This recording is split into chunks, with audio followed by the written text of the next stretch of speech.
It's actually very common to hear people say that budgets and laws are too complicated for children and that they don't understand. But I think this is where we need to flip that mindset. Children may not understand the technicalities of, for example, fiscal policies and whatnot, but they do understand perfectly clear when a school is not safe, or when, the information, or rather the internet, feels frightening instead of empowering. Now, let's not forget that the CRC, Article 12, children have the right to express the views on matters that affect them. And those views must be given due weight according to their age and maturity. Now, this is where, when we exclude children from conversations on policies, on laws, we're not protecting them. We're silencing them. Now, the reason why all of this matters, the reason why discourse matters, the reason why having these discussions matter, and it should not stop, it should not end after this. Reason is, adults, like it or not, we have to admit, we do have blind spots. Now, for example, we might think that a policy on device ownership is neutral, but when a teenage girl experiences online harassment, it affects her differently than her brother. And also when we think about design, transportation, public transport, and also housing, sometimes we don't realize how it will affect a child with disability trying to get to school or even therapy. And also again, when we talk about online safety in general terms, children can often pick out specific apps, games, or even platforms where bullying and also grooming happens. Adults, we just tend to generalize internet as one big thing.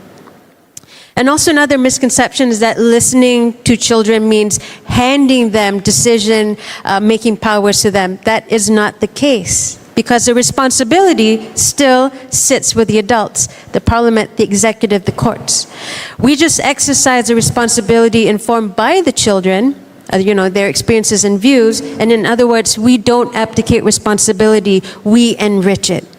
So from a practical standpoint, Parliament can institutionalize children's participation in two ways. Number one, this is again my honest, humble opinion, is that accessible information is key.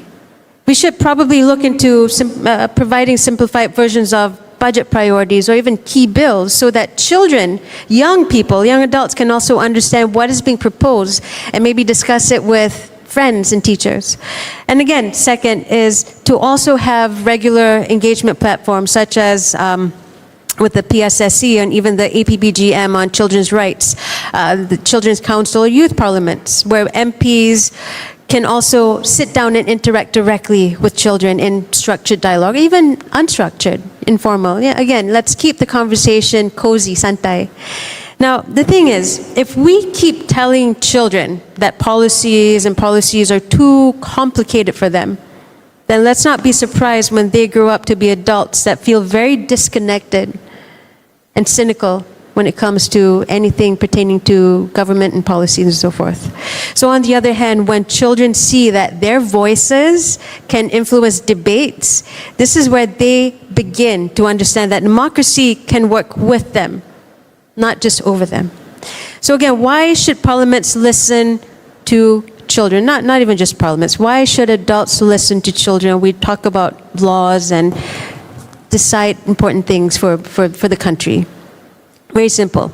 Because every decision that we make touches their lives first.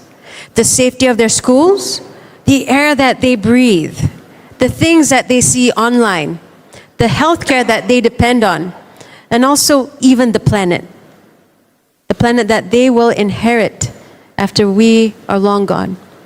So when we leave children out, we don't make policies stronger, we make it less real. So listening to them is not optional, it's not even symbolic. It's definitely one of the most honest ways to protect their rights and also shape a future that actually works for them. Thank you. Thank you. Maybe one follow-up question for me is, sometimes adults can be, maybe MPs even can be very well-intentioned in that Yeah, we want to hear from children. Come, let's talk. But sometimes well-intentioned adults may do more harm than good in the ways that they interact with children, especially if the topics are sensitive in nature. What do you think is your call to MPs, to better equip themselves to engage with children?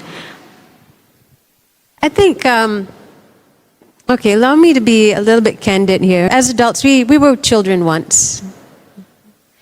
And as adults, sometimes we get too caught up with life and what is presented in front of us and our journeys and all of our experiences that sometimes we forget what it feels like or what it felt when we were in their shoes. So again, I guess my honest advice or tip somehow would be we could try to step away from, whatever is boggling our minds at that present and just try our very best to empathize with the children.